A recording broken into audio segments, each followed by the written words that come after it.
Você acredita que decide com a mente consciente, que pensa, avalia, compara e então escolhe. Mas a verdade é que quando você percebe que decidiu, a decisão já aconteceu.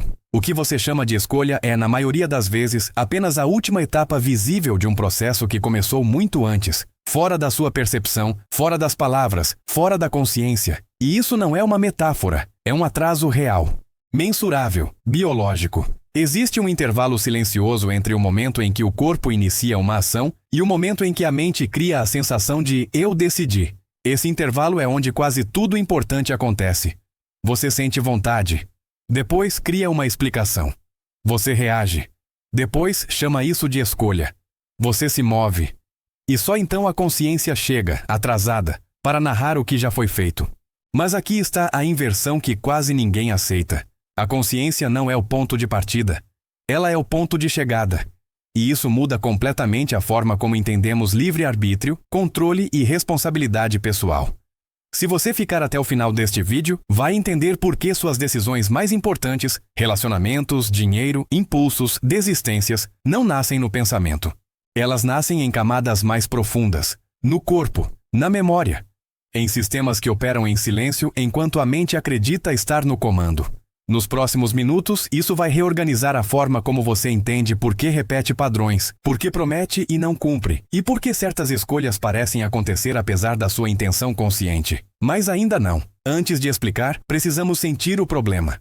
Por que decisões não falham por falta de lógica? Elas falham porque nascem em territórios que a lógica não governa. E é exatamente aí que começa a verdadeira investigação. Existe algo desconfortável em admitir. Nem tudo que acontece em você passa primeiro pelo pensamento. Na verdade, a maior parte não passa. O corpo detecta antes, responde antes, se organiza antes. A consciência só percebe quando o movimento já ganhou forma. Isso não acontece porque a mente é fraca, mas porque ela é lenta. Ela foi feita para interpretar, não para reagir em tempo real. Enquanto você acredita estar avaliando possibilidades, redes profundas do sistema nervoso já estão calculando risco, segurança, custo energético, memória emocional e probabilidade de dor. Tudo isso ocorre sem palavras, sem imagens claras, sem acesso consciente. É por isso que muitas decisões surgem como um impulso, não sei porquê, uma sensação difícil de explicar. O erro é tratar esse impulso como algo irracional. Ele não é irracional. Ele é pré-racional. Existe uma diferença enorme entre não pensar e pensar em outro nível. O inconsciente não opera com argumentos, ele opera com padrões. Ele reconhece rapidamente o que já foi vivido, o que gerou dor, o que trouxe alívio, o que exigiu esforço demais. Quando você se vê escolhendo algo que contradiz seus planos conscientes, não é autossabotagem, é coerência interna. Seu corpo está sendo fiel a mapas antigos de sobrevivência. E a consciência, ao chegar atrasada, tenta dar sentido ao que já foi decidido. É nesse ponto que surgem as justificativas. As narrativas internas. As histórias que você conta a si mesmo para preservar a sensação de controle. Eu escolhi porque fazia sentido. Eu quis. Eu avaliei bem. Mas observe com atenção. Essas frases sempre vêm depois, nunca antes. Existe um atraso estrutural entre a ativação corporal e a percepção consciente. Um intervalo silencioso onde a decisão já ganhou direção, mas ainda não ganhou nome. E quanto mais você ignora esse intervalo, mais conflito interno surge. Porque você tenta controlar com pensamento algo que nasceu fora dele. A consciência tenta assumir o volante, depois que o carro já está em movimento. E isso não gera clareza, gera tensão. Mas ainda falta a peça mais importante. Esse atraso não é exclusivo do ser humano. Ele segue um padrão muito maior. Um padrão que aparece também na estrutura do próprio universo. E é isso que muda tudo. No universo, quase nada acontece de forma imediata. Quando uma estrela nasce, não há um instante mágico de criação. Há milhões de anos de compressão invisível, de matéria se organizando lentamente, de forças atuando sem espetáculo. O brilho que vemos no céu é apenas o final visível de um processo que começou no escuro. O mesmo acontece com explosões cósmicas. Supernovas não surgem do nada. Antes da luz, há acúmulo. Antes do impacto, há tensão. Antes do evento, há silêncio. O universo decide em silêncio e só depois permite que a consciência humana perceba. No corpo, o padrão se repete.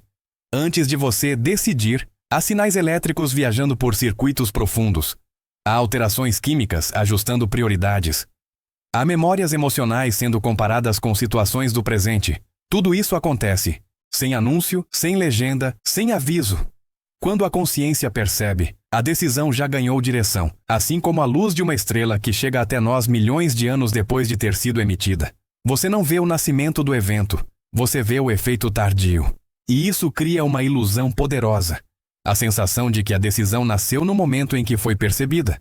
Mas ela não nasceu ali. Ali ela apenas se tornou visível. O corpo humano não é uma exceção no cosmos. Ele é uma repetição funcional das mesmas leis de organização. Processos profundos primeiro, fenômenos conscientes depois, silêncio antes da forma, acúmulo antes do evento, organização antes da decisão. Essa é a regra. E quando você tenta inverter essa ordem, quando tenta decidir apenas com pensamento, você entra em conflito com a própria estrutura, que te mantém vivo. Mas ainda existe algo mais profundo que quase ninguém percebe. O problema não é que o corpo decide primeiro. O problema é o papel real da consciência dentro desse sistema. E é exatamente aí que a maioria das explicações falha. Aqui está o ponto que quase sempre é mal compreendido. O problema não é que o corpo decide antes da consciência. Isso, por si só, não seria um problema. O problema é acreditar que a consciência existe para comandar decisões no momento em que elas surgem. Ela não existe para isso. A consciência não foi projetada para iniciar ações rápidas, nem para calcular risco em tempo real, nem para decidir sob pressão. Ela é lenta por design. E essa lentidão não é uma falha, é a função. A consciência existe para aprender com decisões já tomadas, para observar padrões, para reorganizar o futuro a partir do passado. Ela é um sistema de ajuste, não um sistema de disparo. Quando você tenta usá-la como um botão de controle imediato, o resultado não é liberdade, é atrito interno. Você pensa demais, duvida de si, oscila, se culpa. Porque está tentando controlar com o pensamento algo que nasce em camadas onde o pensamento não alcança. Esse é o verdadeiro motivo pelo qual força de vontade falha. Não por fraqueza moral, mas por incompatibilidade de função. A consciência entra depois, vê o que aconteceu e tenta corrigir no meio do caminho. É como tentar mudar a trajetória de um rio discutindo com a água. Mas aqui está a parte que muda tudo, e que quase ninguém diz claramente. A consciência ainda importa. Muito. Ela só não importa no momento que você acha que importa. O poder da consciência não está em escolher agora.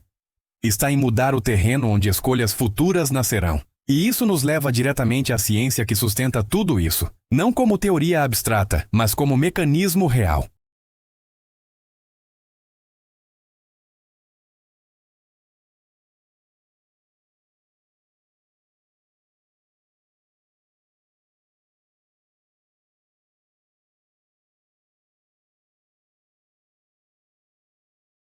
Quando a neurociência começou a medir decisões, ela encontrou algo perturbador. Não opiniões, não interpretações filosóficas, dados. Em experimentos clássicos, sensores detectaram atividade cerebral segundos antes de a pessoa relatar ter tomado uma decisão consciente. Áreas profundas do cérebro, ligadas à emoção, memória e hábito, entravam em ação antes que o pensamento verbal surgisse. A decisão já estava em movimento quando a mente dizia: agora eu escolhi. Isso ficou conhecido como o atraso da consciência. Mas aqui está o erro comum. Tratar isso como uma ameaça ao livre-arbítrio. Não é. Esses sistemas profundos não são aleatórios. Eles são treinados. Eles aprendem com repetição, com recompensa, com punição, com alívio. Eles operam como atalhos biológicos construídos ao longo da vida. Quando você decide automaticamente, o cérebro não está ignorando você. Está protegendo energia. Pensar custa caro. Decidir conscientemente o tempo todo é biologicamente inviável. Por isso, o cérebro delega. Ele cria rotas rápidas baseadas no que funcionou antes, mesmo que não funcione mais. A consciência observa o resultado final e interpreta. Ela cria coerência narrativa. Ela diz: isso faz sentido. Mesmo quando a decisão nasceu em uma lógica antiga, emocional, corporal. O problema não é o inconsciente decidir. O problema é ele decidir com mapas desatualizados. E aqui começa a virada silenciosa do roteiro.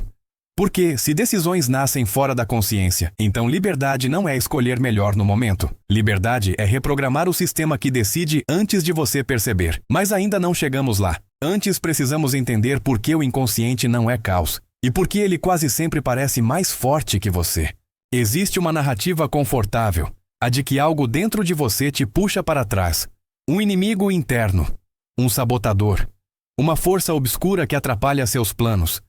Essa narrativa é falsa. O inconsciente não sabota, ele otimiza. Ele foi moldado para manter você vivo, funcional e com o menor gasto de energia possível. Ele calcula rápido, ele evita dor antes mesmo que você a nomeie. Ele escolhe o familiar, porque o familiar é previsível, mesmo quando o familiar é ruim. Do ponto de vista biológico, previsibilidade é segurança. Por isso padrões se repetem, por isso decisões parecem automáticas. Por isso mudanças conscientes encontram resistência. Não é preguiça, não é fraqueza, é eficiência. O inconsciente responde à pergunta: isso já funcionou antes? A consciência responde a outra: isso ainda faz sentido agora?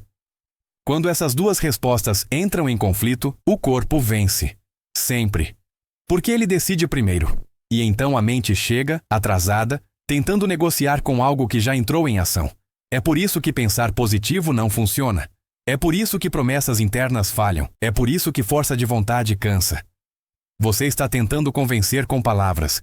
Um sistema que não entende linguagem. Ele entende estado, tensão ou segurança, urgência ou estabilidade, ameaça ou previsibilidade. Enquanto o corpo estiver em estado de alerta, o inconsciente continuará escolhendo o que exige menos risco imediato. E a consciência continuará achando que falta disciplina. Mas o erro não está na disciplina, está no ponto de intervenção. Você está tentando mudar a decisão.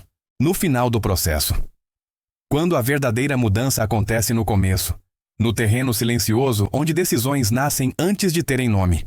E é exatamente isso que precisamos traduzir para a vida real.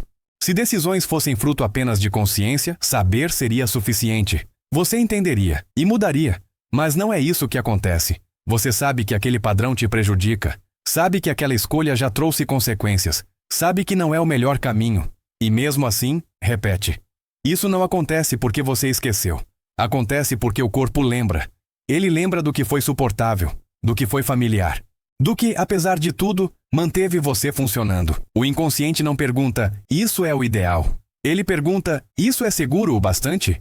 E segurança para ele não significa felicidade, significa previsibilidade. É por isso que você volta para relações parecidas, reações parecidas, decisões parecidas, não porque quer, mas porque o sistema reconhece um terreno conhecido. A consciência olha para isso e chama de erro. Mas do ponto de vista biológico é fidelidade. Fidelidade a mapas antigos criados em momentos onde você precisava sobreviver, não florescer. É aqui que nasce a sensação de impotência. O sentimento de eu sei, mas não consigo. E essa frase revela algo importante. A consciência sabe, mas não é ela quem decide. Ela apenas assiste. E quanto mais você tenta forçar uma mudança, sem alterar o estado interno que sustenta o padrão, mais exausto fica, porque está tentando nadar contra uma corrente invisível. Mas há um detalhe crucial que muda completamente o jogo. Esses padrões não são permanentes, eles são dependentes de estado. Mude o estado do corpo, não o discurso interno, e o inconsciente recalcula. E é isso que quase ninguém ensina.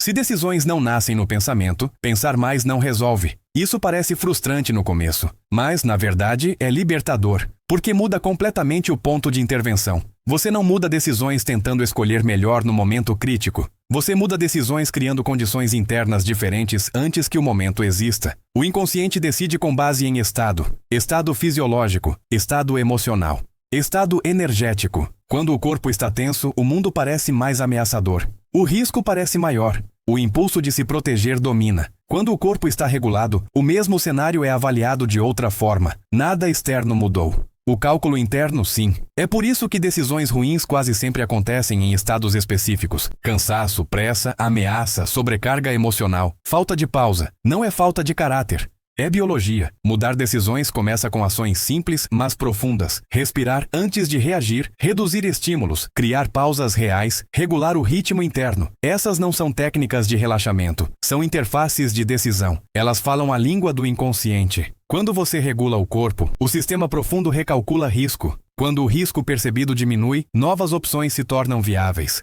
E então, pela primeira vez, a consciência participa não como força, mas como consequência. Você não decide melhor porque pensou mais. Decide melhor porque o terreno mudou. E quando o terreno muda, as escolhas mudam sozinhas. Mas ainda falta o fechamento. Porque entender isso não é o fim do processo, é o começo de uma identidade diferente. Existe uma diferença silenciosa entre pessoas que vivem em conflito interno e pessoas que parecem decidir com naturalidade. Não é inteligência, não é disciplina, não é força de vontade, é alinhamento. Pessoas que decidem sem lutar não estão tentando controlar cada escolha. Elas estão criando dia após dia um ambiente interno onde boas decisões nascem com menos resistência. Elas respeitam o tempo do corpo, o ritmo do sistema nervoso, a inteligência que opera antes da linguagem. Elas não brigam com impulsos, observam estados, sabem que decisões ruins não são falhas morais, mas sinais fisiológicos, e em vez de se culparem, ajustam o terreno. Essas pessoas não vivem perguntando: o que eu devo decidir agora? Elas vivem perguntando: em que estado eu estou vivendo? Porque o estado decide antes da mente. E aqui está a virada final. Consciência não é controle. Consciência é responsabilidade pelo ambiente interno. Quando você assume essa responsabilidade, algo muda silenciosamente. Você para de lutar contra si, para de se punir por escolhas passadas, para de exigir da mente o que é função do corpo. E decisões começam a surgir com menos ruído, menos urgência, menos arrependimento. Não porque você se tornou perfeito, mas porque se tornou coerente. Se esse vídeo fez sentido para você, é porque você não está buscando respostas rápidas. Você está aprendendo a respeitar a inteligência silenciosa que te mantém vivo todos os dias. E quando você faz isso, decidir deixa de ser uma batalha, passa a ser um reflexo.